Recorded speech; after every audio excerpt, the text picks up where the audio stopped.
క్రీస్తునందు ప్రియ సహోదరి సహోదరులారా, దేవోక్తి ఛానల్ని వీక్షిస్తున్న మీ ప్రతి ఒక్కరికి ప్రభువైన యేసుక్రీస్తు నామంలో నా శుభాభివందనాలు తెలియజేస్తున్నానండి.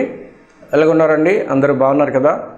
మరొకసారి మీ ముందుకు రావడానికి ప్రభు నాకు సహాయం చేశారు. భారంతో మరి ఆయనను గురించి మీకు తెలియజెప్పాలని మీ మధ్యకి రావడం జరిగింది.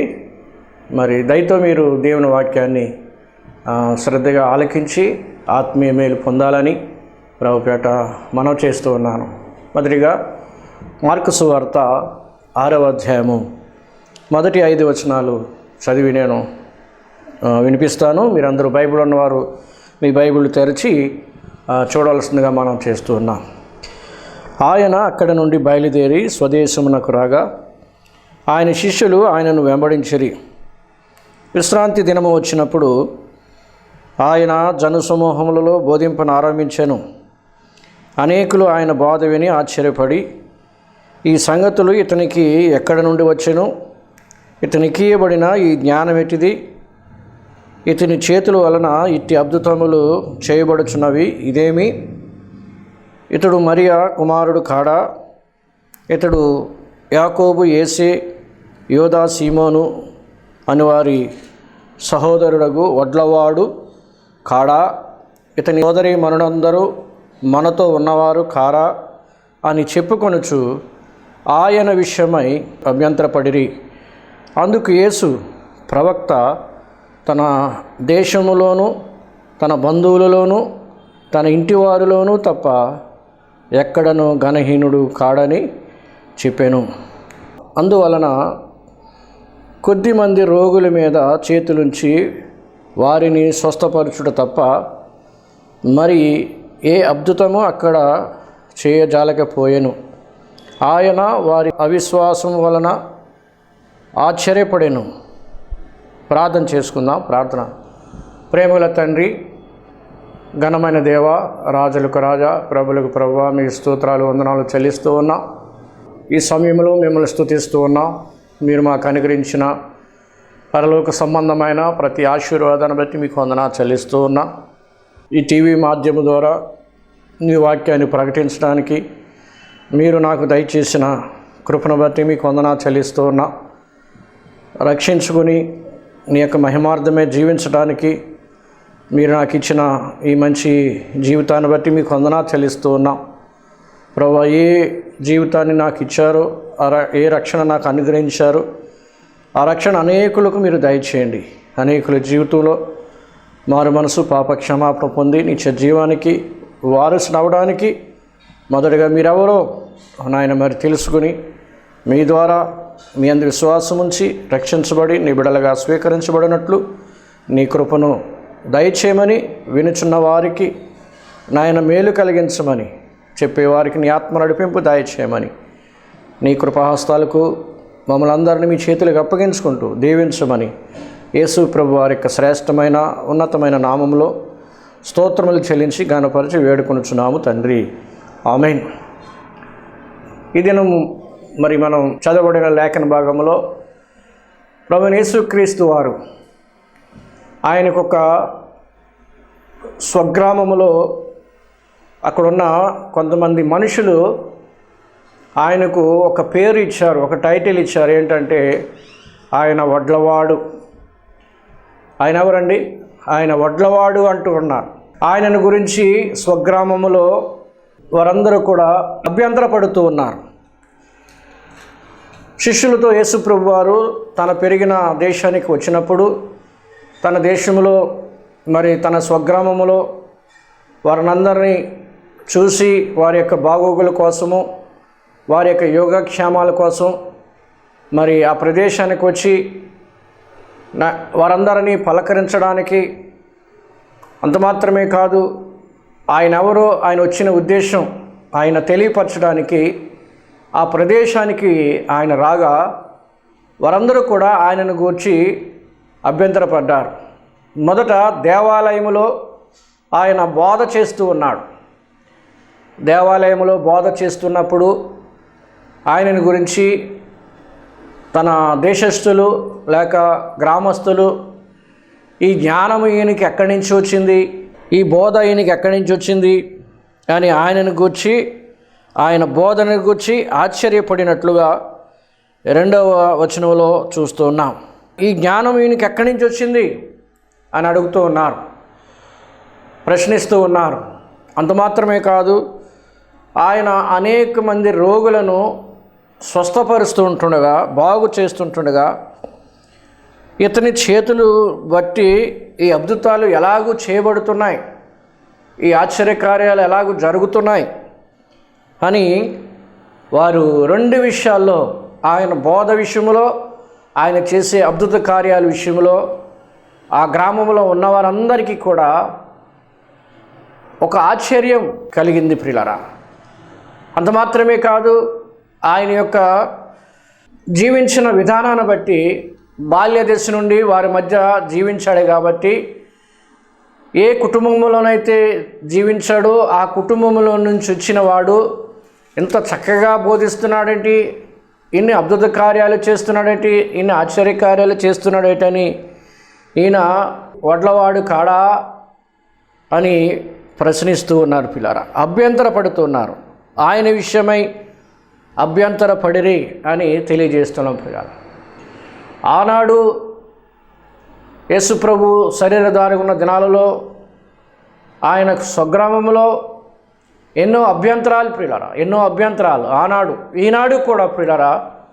ఈనాడు అంతే, దేవుని సేవకులు, దేవుని సేవ చేసేవారి పట్ల ఎక్కడ అభ్యంతరాలంటే స్వగ్రామంలోనే మొదటగా అభ్యంతరాలు. అందుకని యేసు ప్రభు వారు అన్నారు, అందుకు యేసు ప్రవక్త తన దేశములోను తన బంధువులలోనూ తన ఇంటి వారిలోనూ తప్ప ఎక్కడ ఘనహీనుడు కాడని చెప్పాను. 3 స్థలాల్లో అన్నాడు. 1 తన దేశములో అన్నాడు, 2వది తన బంధువులలో అన్నాడు, 3వది తన ఇంటి వారిలోనే. గమనించారా? ఇంటి వారిలోనే. ఫర్ ఎగ్జాంపుల్గా యేసు ప్రభు సహోదరులే ఆయన యందు విశ్వాసం ఉంచలేదు.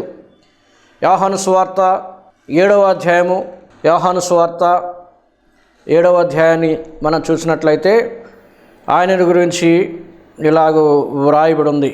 చూడండి 5వ వచనం, 7:5, ఆయన సహోదరులైనను ఆయన యందు విశ్వాసం ఉంచలేదు. చూసారా? ఆయన సహోదరులే ఆయన యందు విశ్వాసం ఉంచలేదు, ఆయన ఇంటి వారే విశ్వాసం ఉంచలేదు, ఆయన బంధువులే విశ్వాసం ఉంచలేదు, తన స్వగ్రామంలోనే తన దేశంలోనే ఆయన యందు విశ్వాసం ఉంచలేదు. ఆయన ఎన్నో కార్యాలు చేయాలని ఆ గ్రామంలో ఆయన ఎవరో రుజువుపరుచుకోవడానికి ఆ గ్రామానికి వస్తే వారెవ్వరూ కూడా ఆయన యందు మరి విశ్వాసం ఉంచిన వారు కాదు. ఆయనను దేవుడిగా, ఆయన ఒక బోధకుడుగా, ఒక ప్రవక్తగా, ఆయన దేవుని కుమారుడుగా లేక సేవకుడుగా, ఆయన రక్షకుడుగా ఆయనను అంగీకరించడం లేదు పిల్లరా, ఆయనను అంగీకరించడం లేదు, అభ్యంతరం పడుతున్నారు. దేవుని వాక్యంలో యోహాను సువార్త 1వ అధ్యాయములో 11వ వచనంలో, ఆయన తన స్వకీయుల యొద్దకు వచ్చెను, ఆయన స్వకీయులు ఆయనను అంగీకరించలేదు. ఆయన స్వకీయులే ఆయనను అంగీకరించలేదు, ఆయన స్వకీయులే ఆయన యందు విశ్వాసం ఉంచలేదు. ఆశ్చర్యపడుతూ ఉన్నారు, అభ్యంతరాలు కలుగు చేస్తున్నారు పిల్లరా. గమనించారా? ఈనాడు కూడా అనేక మంది పిల్లరా దేవుని సేవ చేసేవారి పట్ల ఆ గ్రామంలో, బంధువుల్లో, ప్రతి ఒక్కరిలో కూడా ఇటువంటి అభ్యంతరాలు, ఆటంకాలు కదండి. నమ్మని వారిగా అనేకులు మరి ఒక సేవకుడిగా కానీ, ఒక దేవుని పక్షముగా ఉన్నవాడనేది గుర్తించుకోకుండా ఇష్టానుసారంగా ప్రవర్తించేవారు, ఆశ్చర్యపడేవారు, అభ్యంతరాలు పడేవారుగా ఉన్నారు అని ఇక్కడ మనం నేర్చుకుంటున్నాం. కాబట్టి యేసు ప్రభు వారు ఆ స్థలానికి వచ్చినప్పుడు అక్కడ వారి యొక్క అవిశ్వాసం వలన ఆయన ఆశ్చర్యపోయాడు. వారు ఆశ్చర్యపడడం కాదండి, వీరింత అవిశ్వాస పరులేంటి అని ఆయన వారి అవిశ్వాసమునకు ఆయన ఆశ్చర్యపడ్డాడు. కొంతమంది అయితే ప్రియులారా, ఆయన యందు విశ్వాసించిన వారందరూ కూడా 5వ వచనంలో, అందువలన కొద్దిమంది రోగుల మీద చేతులుంచి వారిని స్వస్థపరచుట తప్ప మరి ఏ అద్భుతము అక్కడ చేయజాలకపోయాను. చేయలేదండి. కారణం ఏంటంటే వారు యేసు ప్రభు యందు విశ్వాసం ఉంచలేదు. కాబట్టి ప్రియులారా, మన ప్రాముఖ్యమైన విషయం ఏంటంటే ఇక్కడ యేసు ప్రభు వారు వడ్లవాడిగా ఉన్నాడు. ప్రియులారా, ఆయన తక్కువ కులస్థుడుగా లేక పేదవాని కుటుంబంలో ఆయన జన్మించాడు. పేదవాని కుటుంబంలో జన్మించిన వాడు ఎంతగా హెచ్చించబడ్డాడేటి, జన సమూహం అంతా ఈయనను వెంబడిస్తున్నారేటి, ఈయన్ని కీర్తిస్తున్నారేటి, ఈయన్ని గొప్ప చేస్తున్నారేటి అన్నట్లుగా అనేకులకు ఏంటంటే ప్రియులారా అసూయ చెందినట్లుగా మనం చూస్తున్నాం. ప్రియులారా, తన స్వగ్రామంలో తన ఇంటివారు కానీ బంధువులు కానీ ఎవరు కానీ ఆయన యందు విశ్వాసం ఉంచలేదు. ఆయనను దేవునిగా ఆయనను ఎరగలేదు. ప్రియులారా, ఆయనను దేవునిగా ఎరగలేదు. అయితే యేసు ప్రభు వారు ఆయన వడ్లవాడు, నిజానికి ఆయన వడ్లవాడు. ప్రియులారా, పేరు యేసు ప్రభు వారు ఈ లోకంలో ఉన్నప్పుడు ఆయనకు అనేక పేర్లు మరి చెప్పబడ్డాయి బైబిల్ గ్రంథంలో.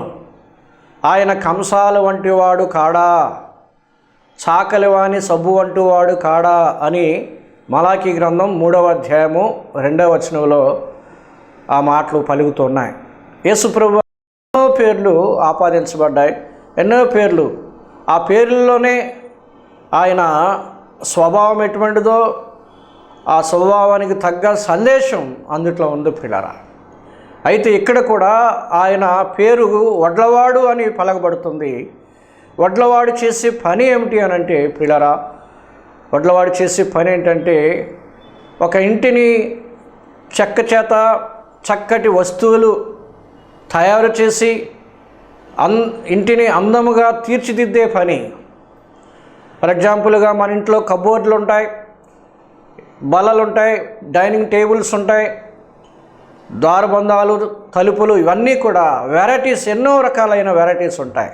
కాబట్టి ఆ ఇంటికి అందము ఆ వడ్రంగి పని చేత, ఆ వడ్రంగి పని ద్వారా ఆ ఇంటికి ఎంతో అందం. కాబట్టి యేసు ప్రభు వారు ప్రియులారా ఆయన వడ్లవాడని పిలువబడుతున్నాడంటే ఇందులో ఉన్న ఆత్మీయమైన సత్యం ఏంటంటే ఆయన ప్రతి ఒక్కరిని కూడా ఒక రూపాన్ని, చెక్కను ఏ విధంగా చెక్కి చిత్రపట్టి ఒక అందమైన రూపం, కళ ఏ విధంగా మరి ఏర్పడుతుందో, ఒక అందమైన వస్తువుగా ఎలాగూ ఏర్పడుతుందో అలాగూ యేసు ప్రభు వారు వడ్లవాడు చేసినట్లుగా ప్రతి మానవుని కూడా ఒక వస్తువుగా తయారు చేయడానికి ఒక బిల్డర్గా ఆయన ఉన్నాడు. కాబట్టి ఆయన నిలబెట్టేవాడు, అలంకరించేవాడు, అందంగా చేసేవాడు, కానీ ఆయన విరగొట్టేవాడు కాదు, నాశనం చేసేవాడు కాదు, ఆయన పాడు చేసేవాడు కాదు. ప్రియులారా, బైబిల్ గ్రంథంలో ప్రకటన గ్రంథం 9వ అధ్యాయము 11వ వచనాన్ని చూసినట్లయితే, పాతాళపు దూత వాటిపైన రాజుగా ఉన్నాడు, హెబ్రీ భాషలో వానికి అబోద్దోన్ అని పేరు, గ్రీసు దేశపు భాషలో వాని పేరు అపోల్లోయోను.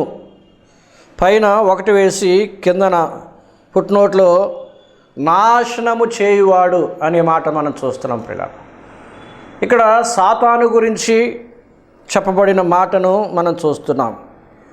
యేసు ప్రభు వారు వడ్లవాడిగా కట్టే పని, నిలబెట్టే పని, ఒక వస్తువుగా చేసే పని వడ్లవాడి పని అయితే, సాతాను పని ఏంటంటే నాశనము చేసే పని. అందంగా అలంకరించబడిన వస్తువును నాశనం చేసినట్లుగా ప్రతి మానవుణ్ణి ఆయన ఏం చేస్తున్నాడంటే పాడు చేస్తూ ఉన్నాడు. ప్రతి మానవుని యొక్క జీవితాన్ని నాశనం చేస్తూ ఉన్నాడు.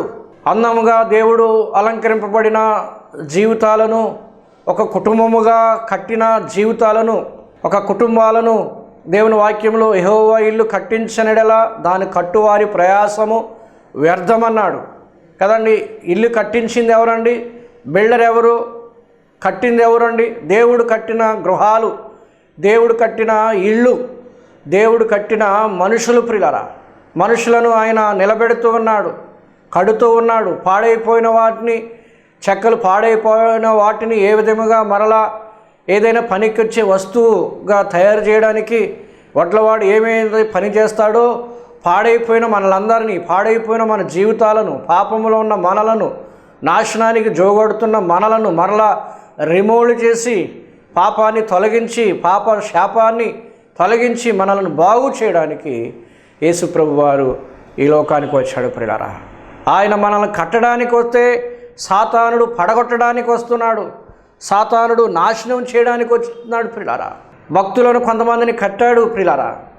ఫర్ ఎగ్జాంపుల్గా సంసోనును మనం చూసినట్లయితే, సంసోను చక్కగా బాల్యం నుండి కూడా తల్లిదండ్రుల చేత నాజీరు చేయబడిన వాడై దేవుని కొరకు చక్కగా వాడబడిన వ్యక్తిగా, ఒక అందమైన వ్యక్తిగా, బలమైన సాధనముగా, ఆయన ఒక వస్తువుగా వాడబడుతున్నప్పుడు సాతానుడు ఏం చేశాడంటే ఒక స్త్రీని చూపించాడు. ఒక స్త్రీని చూపించి ఆ స్త్రీ ద్వారా, పాపము ద్వారా, ఆ చెడ్డ కార్యము ద్వారా సంసోనును నాశనము చేశాడు అని మనం 16వ అధ్యాయంలో మనం చూస్తాం ప్రియులారా. సంసోనును ప్రియులారా ఆయన ఆత్మీయమైన జీవితాన్ని పతనం చేశాడు, నాశనం చేశాడు. అంత మాత్రమే కాదు, యోబుని గురించి మనం చూసినట్లయితే, యోబు దేవుని యందు భయభక్తులు కలిగిన వాడు. చక్కగా ఆయన కుటుంబం భక్తితో విశ్వాసముతో చక్కగా జీవిస్తున్నప్పుడు, నడుచుకుంటున్నప్పుడు సాతానుడు వారవలేక ఏం చేశాడండి? తన ఇంటినంతటిని కూల్చివేశాడు, నాశనం వేశాడు ప్రియులారా. దేవుడు ఆ కుటుంబాన్ని ఎంతో చక్కగా అలంకరింపచేశాడు, భక్తితో అలంకరింపచేశాడు, భయభక్తులతో అలంకరింపచేశాడు. ఒక అందమైన గృహముగా కట్టాడు, చక్కటి పిల్లలను, భార్య పిల్లలను ఇచ్చాడు. కానీ ఆ కుటుంబాన్ని అంతటిని ఏం చేశాడండి? సాతానుడు కూలదోశాడు ప్రియులారా, నాశనం చేశాడు. కాబట్టి ప్రియులారా, సాతాను పని ఏంటంటే నాశనము చేసే పని, పడగొట్టే పని. యేసు ప్రభు వారి పని ఏంటంటే ఆయన నిలబెట్టే పని, అందంగా ఒక వస్తువును, ఒక రూపాన్ని ఏర్పాటు చేసే పని ప్రియులారా. కాబట్టి ఈ సమయంలో యేసు ప్రభు నిజంగా ఆయన ఎవరు అనంటే, ఆయన పేరుకు తగ్గ ఆయన వడ్లవాడు అనేది మనం చూస్తున్నాం ప్రియులారా. ఆయన వడ్లవాడు ప్రియులారా, అంటే కట్టేవాడు. ఆయన బిల్డర్ ప్రియులారా. ఆయన కూల్చేవాడు కాదు, ఆయన నాశనం చేసేవాడు కాదు, ఆయన పడగొట్టేవాడు కాదు ప్రియులారా.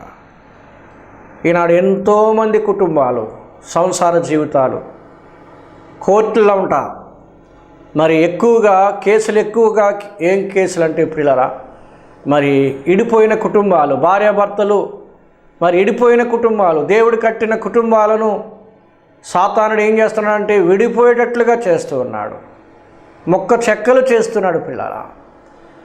అలాగే వ్యక్తుల జీవితాలను మొక్క చెక్కలు చేస్తున్నాడు. పాపాన్ని చూపించి, పాపాన్ని ఎరవేసి, దేవునికి పనికి రాకుండా, దేవునికి వాడబడిన వస్తువులను పనికి రాకుండా పక్కన పాడేసినట్లుగా ఈనాడు ప్రతి ఒక్కరిని, అవిశ్వాసులనేమి విశ్వాసులనేమి అందరినీ కూడా వాడు నాశనం చేస్తున్నాడు పిల్లల, నాశనం చేస్తున్నాడు. కాబట్టి యేసు ప్రభు వారు ఆయన కట్టే పనిలో ఉన్నాడు, ఒక బిల్డర్గా ఉన్నాడు. కానీ సాతానుడు మాత్రం కూలదోసేవాడిగా ఉన్నాడు. యోహాను సువార్త 10వ అధ్యాయము, యోహాను సువార్త 10:10లో మనం చూసినట్లయితే, దొంగతనమును, హత్యను, నాశనమును చేయుటకు వచ్చును అన్నాడు. ఏం చేయడానికి అట్టండి? నాశనమును చేయుటకు వచ్చును, కానీ దేనికి రాడు. గొర్రెలకు జీవమును కలుగుటకును, అది సమృద్ధిగా కలుగుటకును నేను వచ్చితినని మీతో నిశ్చయముగా చెప్పి తిని. ఆయన సమృద్ధి జీవాన్ని ఇవ్వడానికి వచ్చాడు, సాతానుడు నాశనం చేయడానికి, పడగొట్టడానికి వచ్చాడు. కాబట్టి ప్రియులారా, యేసు ప్రభు విషయంలో లోకమంతా అభ్యంతరపడుతున్నారు. లోకమంతా అభ్యంతరపడుతున్నారు, ఇంటివారు అభ్యంతరపడుతున్నారు, గ్రామస్తులు ఇబ్బంది పడుతున్నారు. ఈయన తక్కువ కులస్తుడు కదా. ఈనాడు చాలామంది ప్రియులారా కుల వ్యవస్థను తీసుకొస్తూ ఉన్నారు, మత వ్యవస్థను తీసుకొస్తున్నారు. స్వకీయులే ఆయనను అంగీకరించడం లేదు, విశ్వాసించడం లేదు. ప్రియులారా, ఆయన ఈ లోకానికి అంతటికీ ప్రభు. ప్రియులారా, యేసుక్రీస్తు ఒక దేశానికి కాదు, ఒక గ్రామానికి కాదు, కానీ యేసుక్రీస్తు అందరికీ ప్రభు అని దేవుని వాక్యము సెలవిస్తుంది. ప్రియులారా, దేవుడు ప్రపంచమంతటికి దేవుడు. ప్రియులారా, ప్రపంచమంతటికి దేవుడు. సూర్యుడు ప్రపంచమంతటికి సూర్యుడు ఒక్కడే, చంద్రుడు ఒక్కడే, అలాగే దేవుడు కూడా ఒక్కడే. ప్రియులారా, ఒకే భాష ప్రారంభములో ఉండేది, ఒకే మాట ప్రారంభములో ఉండేది, కానీ భాషలన్నీ తారుమారు అయిపోయినాయి. ప్రియులారా, భాషలన్నీ తారుమారు అయిపోయినాయి. అవి ఆదికాండం 11వ అధ్యాయంలో మనం చూస్తాం. ప్రియులారా, మతాలన్నీ తారుమారైపోయినాయి, భాషలన్నీ తారుమారైపోయినాయి. ప్రియులారా, ఇదంతటికి కారణం మానవుని యొక్క పాపం. ప్రియులారా, మానవుని జీవితంలో పాపం ఏలుతూ ఉంది, మరణము ఏలుతుంది. ప్రియులారా, మానవుడికి ఎక్కడ కూడా నెమ్మది లేదు, శాంతి లేదు, సమాధానము లేదు. కాబట్టి మార్కు సువార్త 9వ అధ్యాయము ఇక్కడ నాశనము గురించి మరొక సంగతి మనం చూస్తున్నాం. ప్రియులారా, వాడు పిల్లల్ని అని పెద్దవాళ్ళని కూడా లేకుండా, స్త్రీ పురుషులని తారతమ్యం లేకుండా సాతానుడు అందరినీ నాశనం చేస్తున్నాడు. ఈ లోకాన్ని నాశనం చేస్తున్నాడు, లోకంలో ఉన్న ప్రజలందరినీ నాశనం చేస్తూ ఉన్నాడు. మార్కు సువార్త 9వ అధ్యాయంలో ఇక్కడ ఒక సంగతి జరిగింది. ప్రియులారా, ఆ సంగతి మనం చూసినట్లయితే యేసు ప్రభు వారు శిష్యులు వచ్చి, బోధకుడా, ఆ మోగ దెయ్యం పట్టిన నా కుమారుణ్ణి నీ వద్దకు తీసుకుని వచ్చి తిని అని ఒక తండ్రి తెలియజేస్తున్నాడు. ఆ బోధకుని దగ్గరకు వచ్చి, అనగా యేసు ప్రభు దగ్గరకు వచ్చి ఆ మాట తెలియజేస్తున్నాడు. 17వ వచనం 18వ వచనం చూద్దాం. చూడండి. జన సమూహములలో ఒకడు, బోధకుడా, మోగ దెయ్యము పట్టిన నా కుమారుని నీ వద్దకు తీసుకుని వచ్చి తిని అది ఎక్కడ వానిని పట్టునో అక్కడ వానిని పడద్రోయును. ఏం చేస్తుందంటండి? పడద్రోస్తుందంటండి. పడద్రోస్తుంది. మోగము ఏం చేస్తుందంటే, వీడే అపవాది సమూహం. ప్రియులారా, ఈ దెయ్యాలన్నీ కూడా, ఇది మండల అధిపతి ఒకడున్నాడు. ఇవన్నీ దురాత్మల సమూహాలు. ఈ దెయ్యాలన్నీ కూడా దురాత్మల సమూహాలు. ఆ వ్యక్తిని ఇక్కడ మరి బాల్యము నుండి ఆ వ్యక్తిని పట్టి పీడిస్తుంది. ప్రియులారా, వాడు నొరగల కక్కి మరి మోర్చిల్లి మరి ఎంతో ఇబ్బంది పడుతున్నాడు. పండ్లు కొరుక్కుంటూ, నొగరు కార్చుకుంటూ మరి చాలా బాధపడుచున్నాడు. వాణ్ణి పడద్రోసింది 18వ వచనంలో. అది ఎక్కడ దానిని పట్టునో అక్కడ వానిని పడద్రోయును. అప్పుడు వాడు పడద్రోసిన తర్వాత నురుగు కార్చుకొని, పండ్లు కొరుకుకొని మోర్చిలను దానిని వెళ్ళగొట్టుడని ఆయనతో చెప్పాను. అందుకు ఆయన, విశ్వాసము లేని తరములారా, ఎంతకాలం మీతో ఉందునని అన్నాడు యేసుప్రభు వారు. వాడు విలవల్లాడి అక్కడ ఉన్నాడు. యేసుప్రభు ఏం చేశాడంటే, ఆ దెయ్యాన్ని మరి విలవలాడించి మరి దాన్ని పంపివేశాడు. ప్రియులారా, అంటే ఇక్కడ మనం చూస్తున్నాం 22లో అతడు బాల్యము నుండి ఆ సంగతి జరుగుతున్నట్లుగా చూస్తున్నాం. తర్వాత 22లో అది వానిని నాశనము చేయవలనని తరచుగా అగ్నిలోను నీళ్లలోను పడద్రోయును అంటుంది.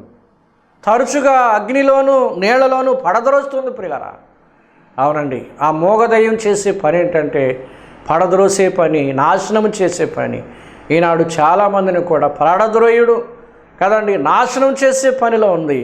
అయితే యేసు ప్రభు వారు నీ కోసం నా కోసం కరువుల శ్రీలోనికి ఆయన ప్రియులారా వడ్లవాడుగా యేసుక్రీస్తు వారు మనందరికి బదులుగా మన పాప భారమంతా తీసివేయడానికి, మన పాపానికి రావాల్సిన శిక్ష యావత్తు కూడా యేసుక్రీస్తు వారు ఆయన మనందరికీ ఆ పాపమును బట్టి తలకొక సిలువ రావాలి, తలకొక సిలువ ఇవ్వాలి ఆయన. కానీ ఆ సిలువ ఆయన ఇవ్వలేదు ప్రియులారా. ఆ వడ్లవాడు తన కొరకు ఒక సిలువను చేసుకున్నాడు. 19వ అధ్యాయం యోహాను సువార్త 17వ వచనంలో, వారు యేసును తీసుకుని పోయిరి, ఆయన తన సిలువను మోసుకొని కపాల స్థలమన్న చోటికి వెళ్ళాను.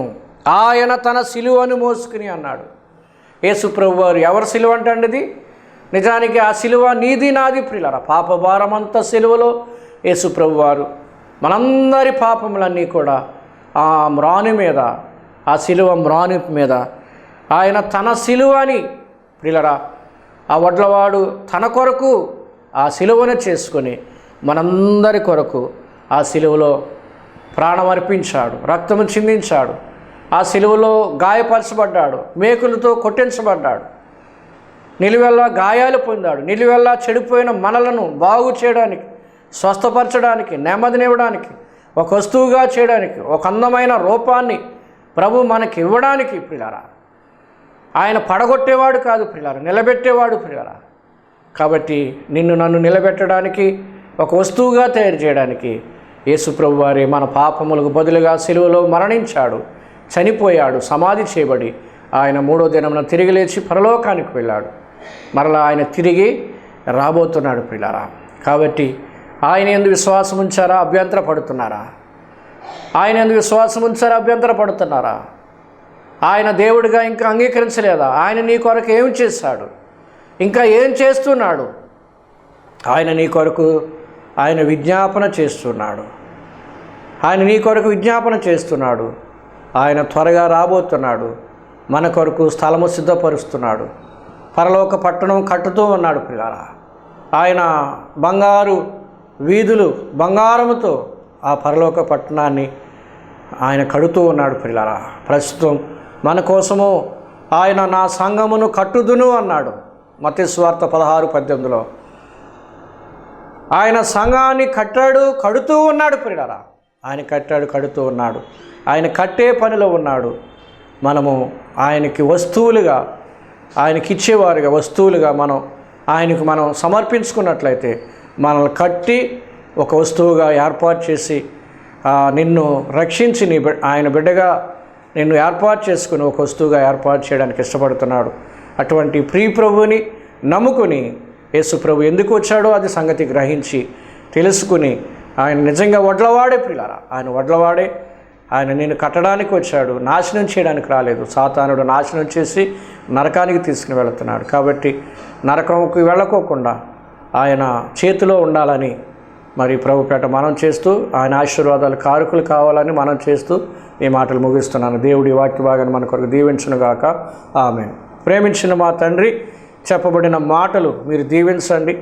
అనేకుల గృహాల్లోనికి ఈ దేవోక్తి క్షణాల ద్వారా మరి వెళ్ళుచుంటుండగా అనేకులు విని మేలు పొందినట్లుగా సహాయం చేయండి. ఊరికిని విని విడిచిపెట్టేవారుగా కాకుండా రక్షించబడి ఆత్మ రక్షణ పొంది నిత్య జీవానికి వారసులు అవ్వడానికి సహాయం చేయండి. నీ వాక్యపు దీవెనలు, పరలోకపు దీవెనలు అందరూ పొందుకున్నట్లుగా సహాయం చేయండి. ప్రతి గృహములో ఉన్న సమస్యలను విడుదల కలిగించండి, నెమ్మదిని దయచేయండి. సాతాను అంధకార శక్తులను మీరు దూరపరచమని, లయపరచమని, మీరే కనికరించమని యేసు ప్రభు వారి యొక్క శ్రేష్టమైన నామంలో ప్రార్థించి అడిగి వేడుకొనుచున్నాము తండ్రి. ఆమేన్. అందరికీ వందనాలండి.